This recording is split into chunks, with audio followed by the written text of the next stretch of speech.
At some time in your life, you might need to make an emergency call using 911. If that happens, you might be scared or nervous or upset. That's why it's good to be prepared. This video will show you how a 911 call is your chance to ask for the help and accommodations you need. You'll learn what to do when you call 911 and what to expect while you're on the phone. Everybody's different and may need something different to communicate effectively. So think about it from the perspective of the responder, the 911 operator. They need to know exactly what you need to communicate effectively, and they're going to relay that to the responder. There are many different options that you can request when speaking to the 911 operator, including turning sirens off and flashing lights as you approach the house, speaking slowly, using simple vocabulary, talking louder or talking softer, making direct eye contact or not. There are lots of different options. You have to consider what works best for you and then be able to speak up for yourself and say that so that they know what you need.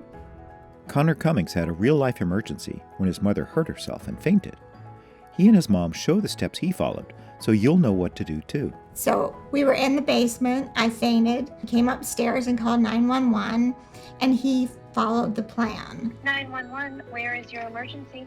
I live at 5555 Belize Street, Fairfax, Virginia, and then Union Townhouse. What's going on? Tell me exactly what happened. My mom needs help. She got hurt by a big wood piece falling off her wall, and she fell to the floor and fainted. We had a plan written for him that talks about what he needs to do when he calls 911, opens the door, does all of his things. He was able to do it because we had a plan. I was in tears with pride with him. It is something that we go and I share with families so that they will do the same, because that's how important I think it is. 911 calls are answered by operators trained to ask for and get the information needed for police, fire, and emergency medical responders. You can be ready for the call if you have a written script with important information on it.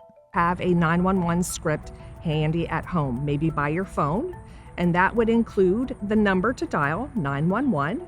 It would also, most importantly, include your address, your phone number, a little bit about yourself, to include maybe your disability, and maybe some information about your household members. If someone has a history of chest pains or heart problems, it's always helpful to have that information too.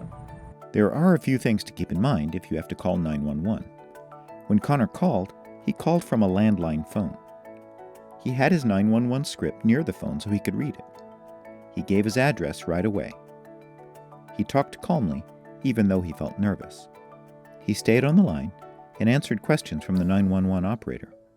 Here's more from Michelle Anderson. Please use the phone that you're most comfortable with, if that's your house phone or your cell phone. Keep in mind that when you're calling from your house phone, we have a better address. We always suggest and recommend that you call 911, but if you're unable to, you can always text to us. We do not get images or photos at this time, but our call takers are set up to take your text call also. In the 911 center and the call center, we handle each call with the utmost care. We ask a lot of questions because we're gathering as much information as we can. We want those first responders to know as much as possible when they arrive to help you. Another key thing to keep in mind is while we are talking and I am asking you questions, help is on the way. So I don't want you to ever think that there is a delay or a response while we are talking and I'm asking questions. The other key things to remember when calling 911 is to remain calm. Do not hang up until we give you permission to do so.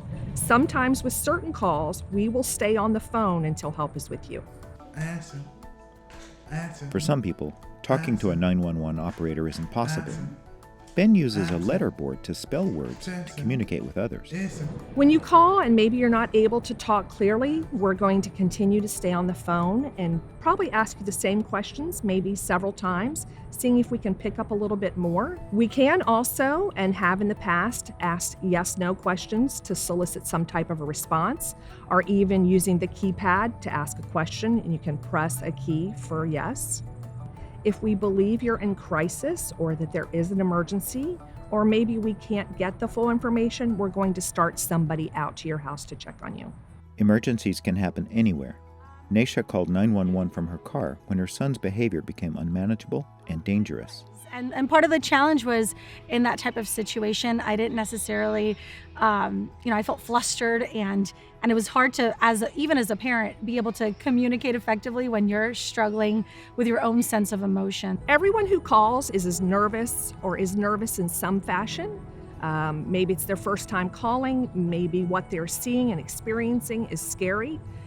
So we'll give you prompts to take a deep breath, maybe slow down what you're saying, but everybody gets nervous and we're trained to work with that. When the police arrived to help Naisha, they already had a good idea of what to expect because of what she told the 911 operator. They were definitely prepped with, knowing, the nature of the situation. I also had asked for CIT certified, crisis intervention team certified professionals, just to make sure that they were well equipped, to be able to handle that type of situation. So I did ask for that in advance. Naisha's call was one in a broad range of calls 911 operators receive every day. We deal with all types of people that call. We deal with young children, with elderly people who are maybe confused. We deal with people with disabilities. We deal with people that are in crisis. So we just want you to know that we are going to handle your call with the utmost care. So be patient and stay on the phone and answer all of our questions. And by the way, here's something you might need to know if you're practicing your 911 plans. People do call 911 by accident. Sometimes it's somebody playing with the phone. Sometimes it's just a misdial. If you call 911 by accident, please just remain on the phone and tell us it's an accident. There are additional things you can do to prepare in advance. You can visit your local police department and fire department. You can set up a profile with your police department. You can set up emergency contacts in your phone. And if you don't know how to do that, you can ask somebody who can help you. Remember, the help you need will be unique to you. It is really important that you be prepared and that you practice.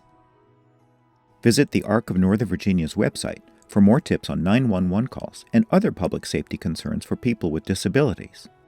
Get fact sheets, disability identification cards, and more videos like this one.